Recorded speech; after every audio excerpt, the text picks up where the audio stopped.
Okay, hello, welcome to Keith's Broken Boats. I've got this I'm all PPE'd up, as you can see, because this is going to get really dusty in here in a minute. I've got this cordless angle grinder and I've got quite an aggressive flap disc on it, which is like little bits of sandpaper wedged together.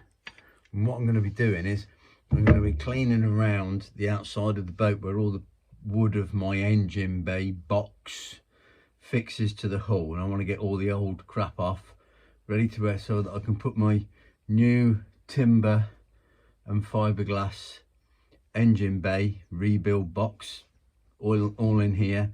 And then once I've got that in, I can start thinking about getting the engine in. I'll show you what I'm going to take off. Okay, I'm going to be getting the grinder in, and all this here, look, is where the timber ute was stuck to the outside of the hull, and I'm going to flat all that back so that I can put fresh fiberglass all over here. So where the wood goes in and joins, there'll be a fiberglass bead coming down here and across the top, fiberglass bead coming up there and across the bottom, sticking the wood back against there. And then once I've got this like shelf bit across the back in, these two uprights in, I can start thinking about getting the engine back in. So I'm just putting some gloves on to protect my hands. I've got my dust mask on. I've got my paper overall over my head, covering up as much skin as possible because I don't want the dust getting on my skin because it really irritates it. And away we go. Hopefully with this aggressive flap disc, I think it's about classed as an 80 grit, but in that angle grinder it really does fetch the fiberglass back to something decent that I can fiberglass the new woodwork into. So I'm just going to work my way all around the back, all around where those uprights go, until I've got it all cleaned back, ready to start putting new back in.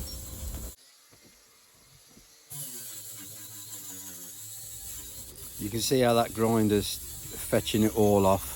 It's actually quite a good tool for doing this, fetching back some of the old gel coat and stuff that's in there as well. You see the dust coming off of it. That's what you don't really want to be breathing in. That's really nasty stuff, that is. And just keep working my way around now until I've got it all off.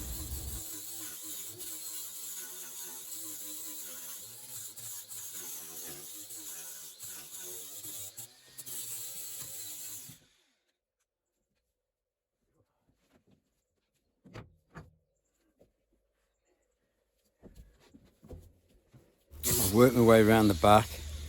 I'm now just starting to try and work my way up the sides. Okay, now I'm starting on where it all fixes down to the floor, working my around. Surprising how much fiberglass I've got to do. I start realising how much I've got to start putting back in. Now I'm trying to cut it all out, which is probably a good thing. I'm sort of planning what I'm going to be doing while I'm grinding all this out. When you're doing this, you can see the dust. There's tons of it.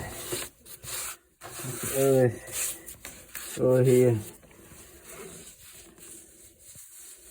That is stuff you really do not want to be breathing in.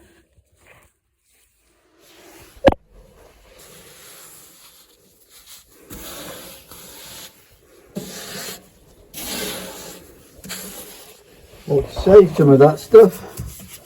Spread it around at Christmas for a white Christmas. Anyway,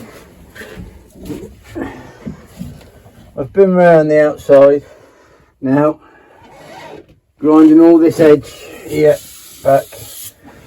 See if you could. I can't understand me. I'm still wearing my PPE because there's still a lot of dust in here. I'm going to get a vacuum cleaner and start sucking it all out. Okay, I've had a bit of time now in here. You can see all around that area there where I've got to start re-fiberglassing in some panel work. It's all all the rubbish is rubbed off of it. Got flatted back away, and I'd sort of clean it all up now. A lot of dust. I'm really glad I wore my mask and goggles. I'd be choking to death by now if I hadn't. Absolutely loads of it. But there you go. And what I've done is this bit of timber here. This is a new bit of timber that I've just put in.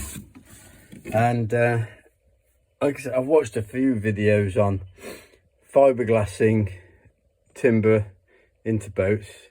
I found a really good channel called Fish Bump TV, and what they say is that where fiberglass meets like this, you don't really want a crazy 90-degree angle, because the fiberglass fibers don't like bend in, sort of like in there, sharp there, it creases them, and they lose a bit of strength.